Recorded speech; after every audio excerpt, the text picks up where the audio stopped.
Good morning, class 4. Today we will study lesson 31 continents. कुछ महाद्वीप के बारे में हम बातें पढ़ेंगे. आप लोगों को पता है ना कितने कॉन्टिनेंट्स होते हैं? 7 कॉन्टिनेंट्स होते हैं. उन्हीं के बारे में हम यहाँ पे बातें करेंगे. Earth consist of water and land, यानी अर्थ पे क्या है? पानी है और लैंड है. ठीक है. Land is divided into various parts, और उस लैंड को कई सारे भागों में बांटा गया है जिसे हम कॉन्टिनेंट्स कहते हैं, यानी महाद्वीप. देयर आर 7 कॉन्टिनेंट्स, 7 कॉन्टिनेंट्स होते हैं. कौन कौन से?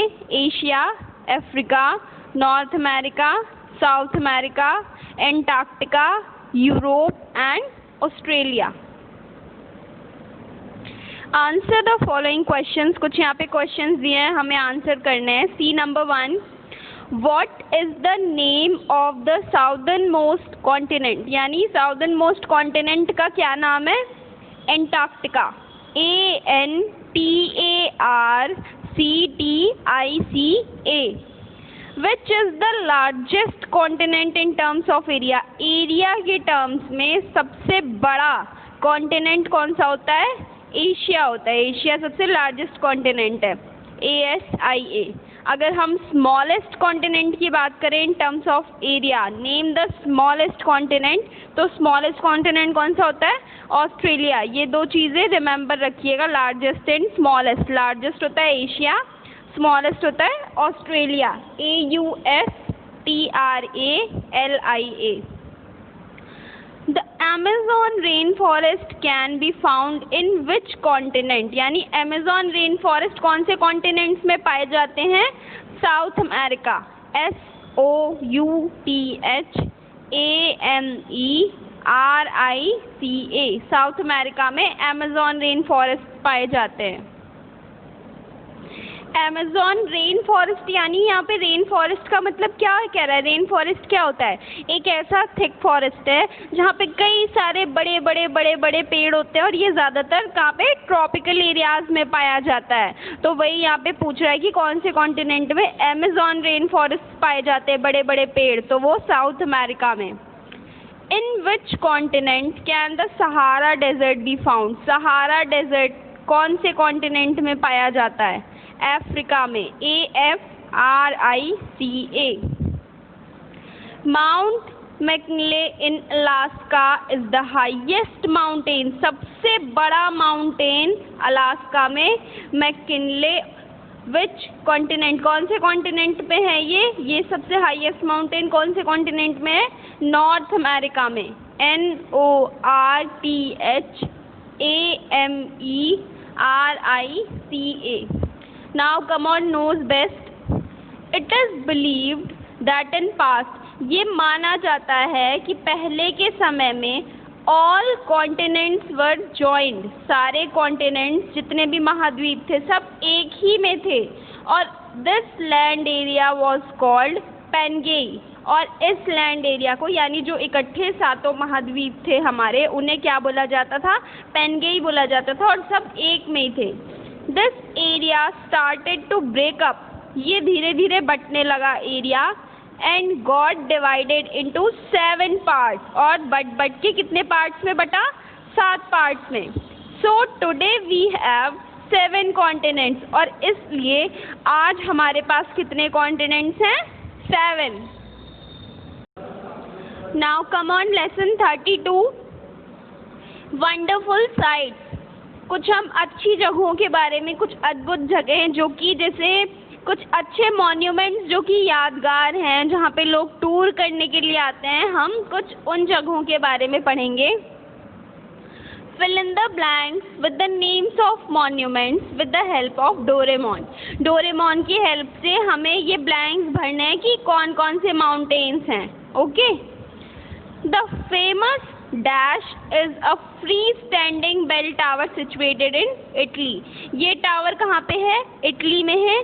freestanding bell tower यानी बिल्कुल खड़ा हुआ लंबा सा टावर. ये है बहुत ही फेमस टावर है. तो ये कौन सा है? Leaning tower of pizza is a freestanding bell tower situated in Italy, जो कि इटली में है. LEANING TOWER OFPISA. Number 2, the largest pyramid of Egypt is situated in. सबसे बड़ा पिरामिड इजिप्ट का कहाँ पे है? गीज़ा में है, GIZA.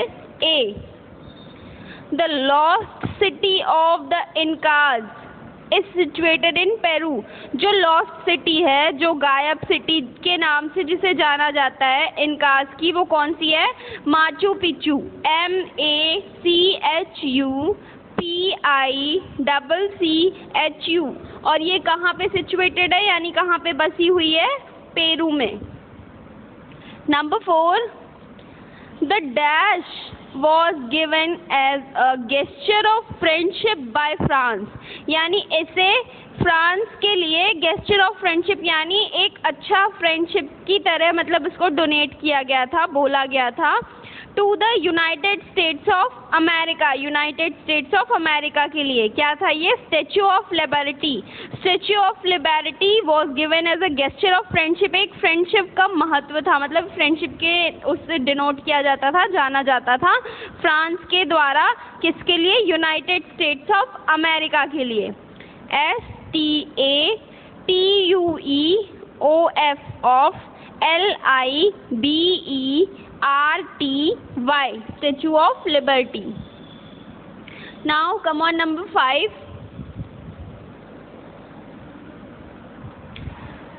The dash is the residence of the Queen of England. यानी बकिंगम पैलेस जो है वो रेसिडेंस यानी रहने का स्थान है. किसका? क्वीन, रानी का. कहाँ की रानी? इंग्लैंड की रानी का. जो बकिंगम पैलेस है वहाँ पे इंग्लैंड की क्वीन रहती हैं.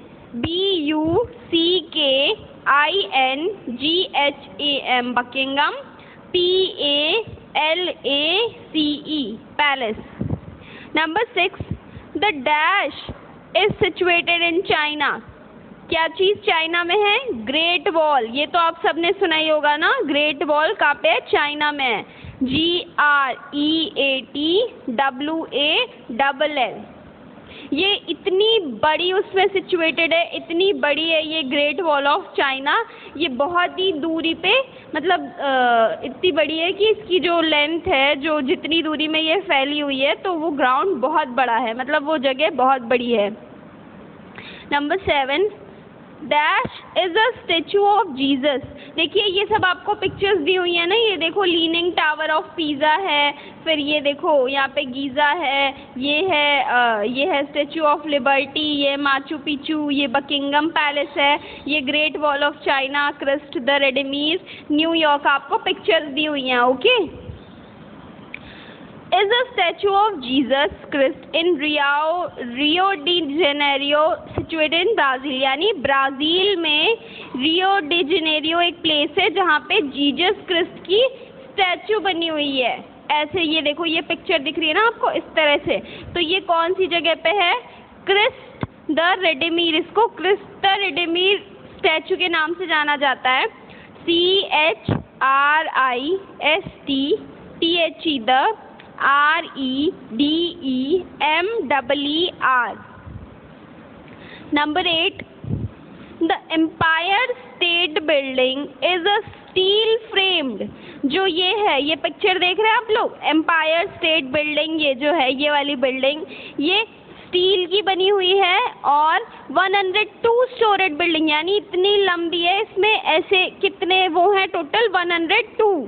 102 स्टोरेड बिल्डिंग है, जो कि कहाँ पे है? ये बिल्डिंग कहाँ पे है?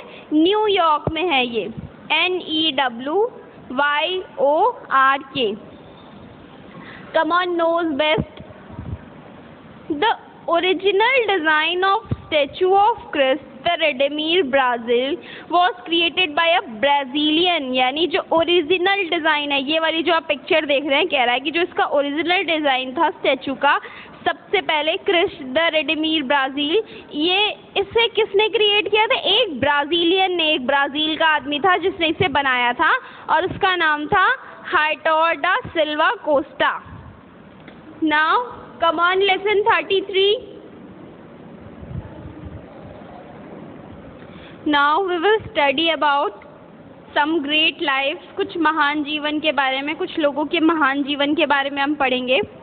आइडेंटिफाई दीज ग्रेट पीपल्स, इन्हें आइडेंटिफाई करना है और इनके नाम लिखना है ब्लैंक्स में। ही was born, first of all C this picture, ये पिक्चर देख के आप नेम रिकॉग्नाइज कर सकते हैं ये कौन है। He was born in a famous family of Bengal, ये सबसे फेमस फैमिली जो कि बंगाल में है, वहाँ पे इनका जन्म हुआ था 1772 AD में। He was the first social reformer of modern India, यानी ये सबसे पहले समाज सुधारक थे मॉडर्न इंडिया के। And he is rightly called, और इन्हें क्या कहा जाता है, फादर ऑफ मॉडर्न इंडिया कहा जाता है, यानी कि इन्होंने समाज सुधार का काम किया था ना, बहुत सारी चीज़ें ये लेके आए थे नई नई, है ना, कि ऐसा होना चाहिए, ऐसा नहीं होना चाहिए, है ना, जैसे इन्होंने सती प्रथा बंद करवाई थी। कई सारी ऐसी चीज़ें थी जो इन्होंने जो समाज के लिए जिन चीज़ों पे काम किया था, हाँ, और ये इसलिए इनको सब क्या बोलते थे, father of modern India. He had a rational and scientific approach, यानी ये क्या थे, तर्क संगत थे और इनका वैज्ञानिक दृष्टिकोण था, यानी ये चीज़ों को समझते थे और अच्छे से उन चीज़ों पे काम करते थे। And believed, और इनका ये मानना था, in the principle of human dignity, मानव की गरिमा को देखते हुए और सामाजिक समानता के लिए इन्होंने सारे काम किए। तो ये कौन थे, he was Raja Ram Mohan Roy, RAJARAMMOHANROY,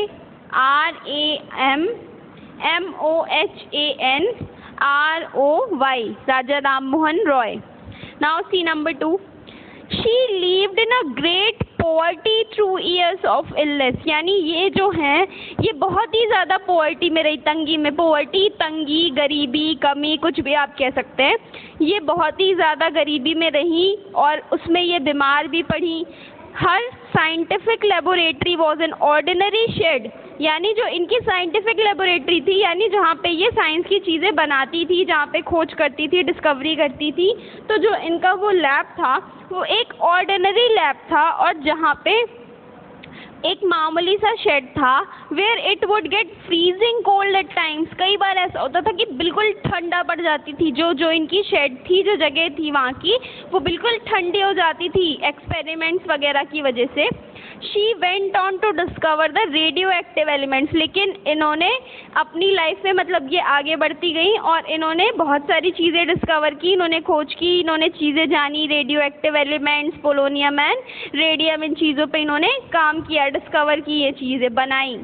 she won Nobel prizes in physics and chemistry, और इन्हें फिजिक्स और केमिस्ट्री में नोबल प्राइज दिया गया। ये कौन थी, Marie Curie, MARIECURIE।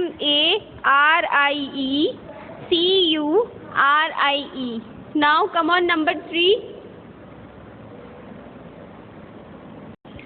Now see picture number 3, इनके बारे में आप सब लोगों ने हर जगह पढ़ा होगा। Who is she, she is mother Teresa. She helped the poorest of the poor, यानी इन्होंने पुअर से भी पुअर, जो सबसे ज़्यादा गरीब थे, उनकी इन्होंने मदद की है।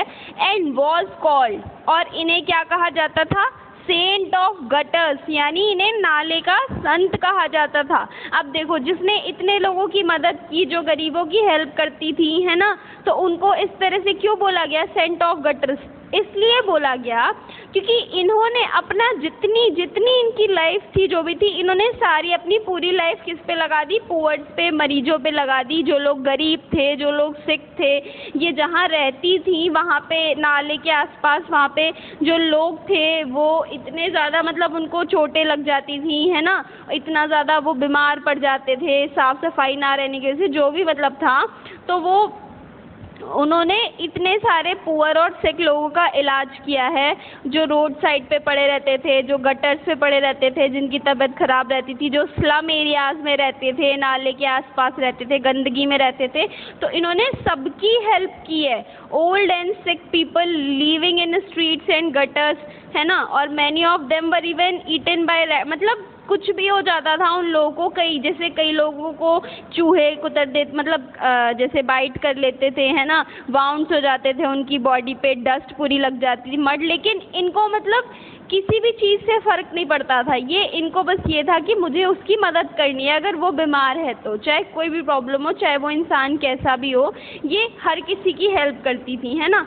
तो इसलिए इन्हें बोला जाता था कि ये नाले की संत, मतलब जैसा भी इंसान हो, ये सबके लिए इन्होंने अपनी पूरी लाइफ जो है वो किस पे लगा दी, पुअर्स पे और सिक पे, उनका ख्याल रखने में, उनको ठीक करने में इन्होंने अपनी पूरी लाइफ लगा दी, इसलिए इन्हें ये कहा जाता है।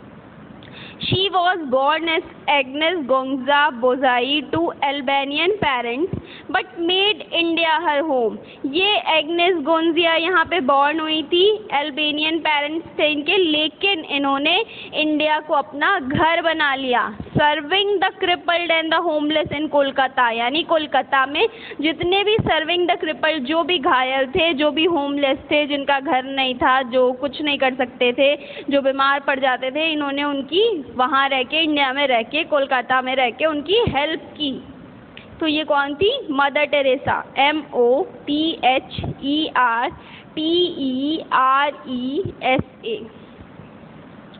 In 1928 में he was elected as the governor of New York। इन्हें न्यूयॉर्क का गवर्नर बनाया गया था। He then started campaigning for the presidency, यानी जब इन्हें इलेक्ट किया गया न्यूयॉर्क का गवर्नर, तो इन्होंने क्या चालू कर दिया, इन्होंने राष्ट्रीय पद के लिए चुनाव प्रचार करना चालू कर दिया। And he became the 32nd president of the United state in 1932। और 1932 में ये यूनाइटेड स्टेट के 32वें प्रेसिडेंट बने। ये कौन थे? See this picture, he is Karl Marx, KARLMARX। Now see this picture. Who is he? Franklin D. Roosevelt.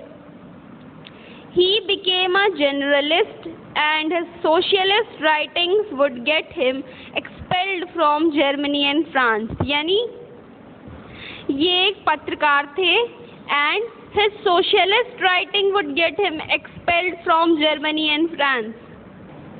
और ये सोशलिस्ट राइटिंग करते थे, यानी समाजवादी लेखन लिखा करते थे, तो जिसकी वजह से इन्हें एक्सपेल्ड यानी निकाल दिया गया, निष्कासित कर दिया गया। कहाँ से?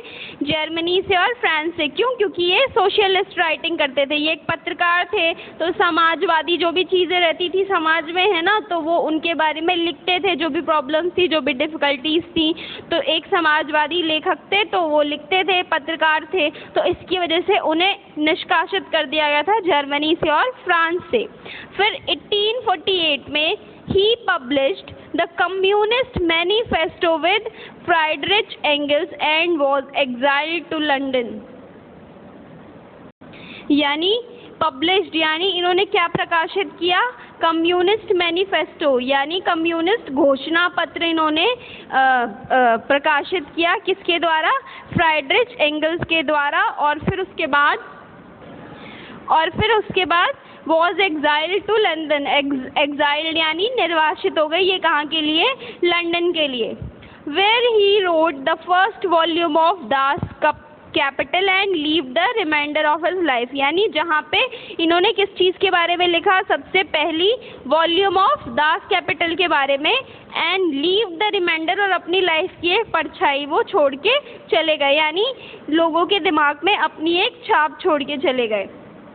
और वहाँ पे मतलब रह के उन्होंने कई सारी अच्छी अच्छी चीज़ें की कि जो एक अच्छा इम्प्रेशन पड़ा लोगों पे।